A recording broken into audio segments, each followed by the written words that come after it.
Hi dear student, myself Khansar. Today we will try to solve some of the numerical which is asked in NEET JEE exam from the chapter called polymer.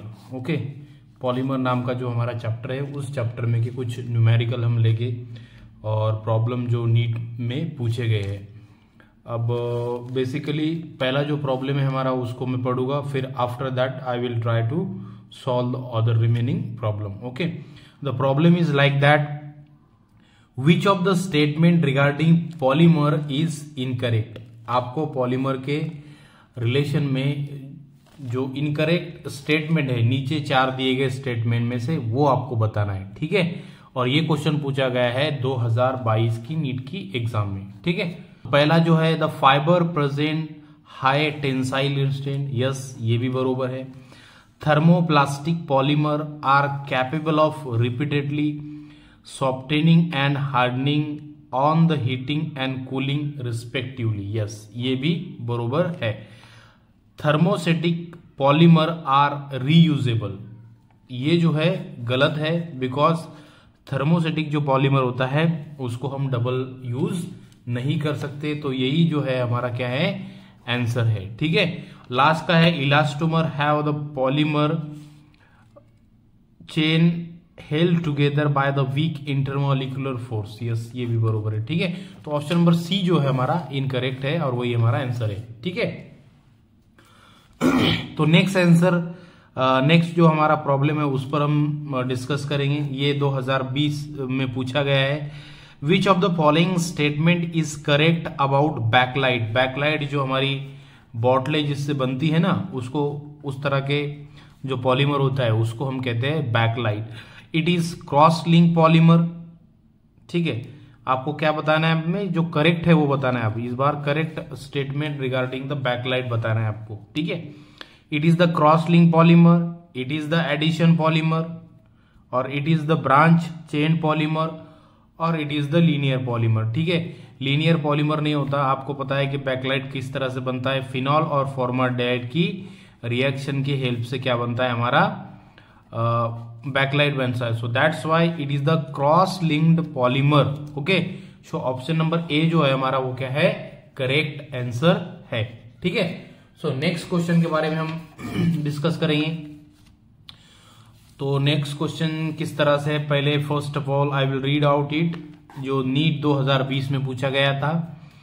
Question में क्या गया है, which of the following is a natural polymer. Natural polymer कौन सा है, नीचे दिए गए एग्जाम्पल में। पहला है पॉलीब्यूटाडाइन स्टाइरिन, पॉलीब्यूटाडाइन, पॉलीब्यूटाडाइन एक्रेलोनाइट्राइल, और उसके बाद है CIS-14 पॉली आइसोप्रीन। जो आपको पता ही होगा नेचुरल रबर क्या होता है हमारा, एक प्रकार का नेचुरल पॉलीमर जो होता है CIS-14 आइसोप्रीन होता है। क्या होता है, आइसोप्रीन। ओके, आई होप आपकी ये समझ में आ गया होगा। तो ऑप्शन नंबर डी जो है हमारा करेक्ट आंसर है। ठीक है, हाँ, आफ्टर दैट दूसरा प्रॉब्लम हम अब डिस्कस करेंगे।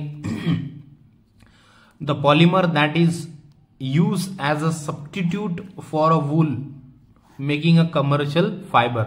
जो हमारा वूल होता है उस वूल को सब्स्टिट्यूट बोलकर कौन सा पॉलीमर यूज किया जाता है और उसका नाम क्या है वो आपको बताना है। तो बेसिकली यहाँ पर आपको 4 ऑप्शन दिए गए। पहला है मेलामाइन, दूसरा है नायलॉन 6, ये तो आपको पता है नहीं हो सकता, और बुनायन जो है एक प्रकार का रबर होता है, सो दैट्स वाई ये भी नहीं होगा।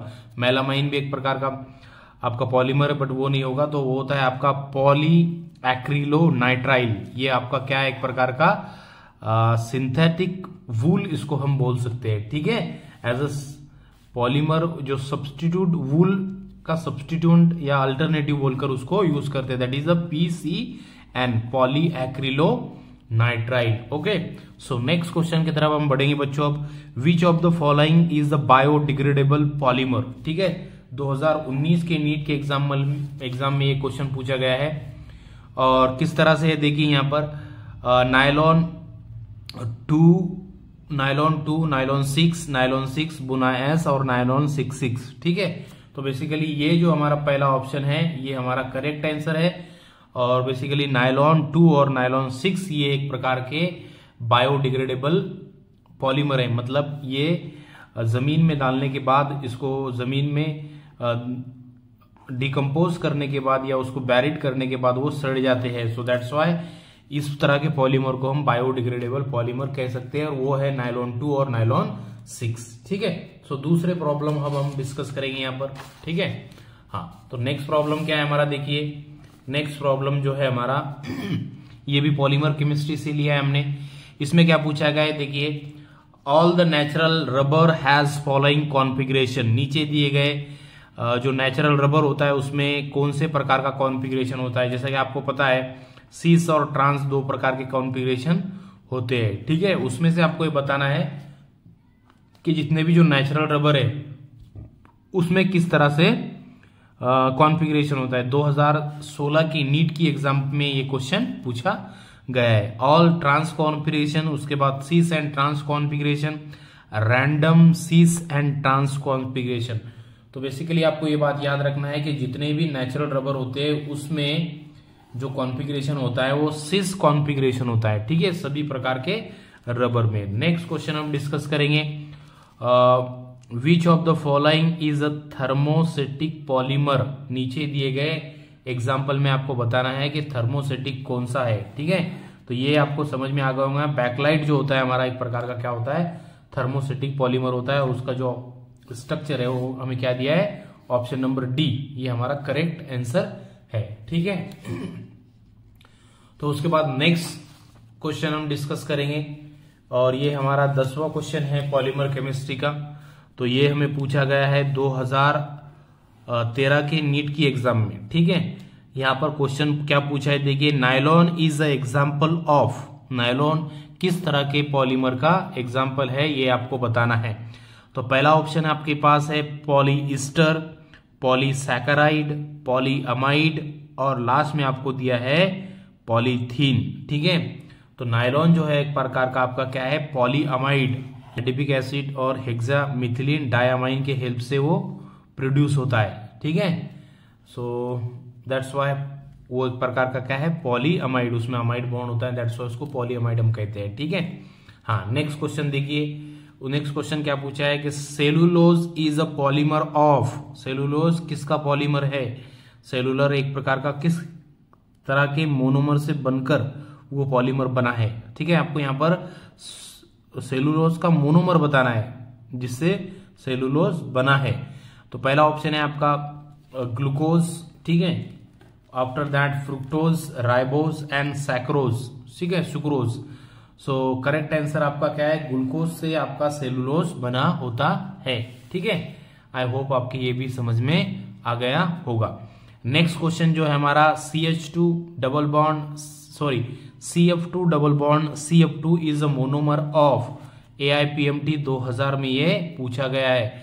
तो इसका मोनोमर ये जो है, ये मोनोमर किस पॉलीमर का मोनोमर है, ये आपको यहाँ पर बताना है। आई होप आपकी ये समझ में आ गया होगा। तो ऑप्शन है आपके पास बुना एस, टैपलॉन, ग्लिप्टॉल और नायलॉन 6। तो टैपलॉन का जो मोनोमर है वो है CF2 डबल बॉन्ड CF2। ठीक है, चलो नेक्स्ट क्वेश्चन कौन सा है, that is the terylene is the condensation polymer of CH2OH, CH2OH and benzoic acid, phthalic acid, salicylic acid and terephthalic acid. ठीक है, जो हमारे को टेरेलिन का 2 मोनोमर बताने हैं, तो एक मोनोमर यहाँ पर उन्होंने दिया है हमको, दैट इज CH2OH, CH2OH। ठीक है, इथिलीन ग्लाइकॉल। ठीक है, लेकिन हमको दूसरा उसका मोनोमर बताना है। सो दूसरा मोनोमर उसका क्या है, दैट इज टेरेप्थैलिक एसिड। ठीक है, और उसका जो स्ट्रक्चर होता है वो कुछ इस तरह से होता है। ठीक है,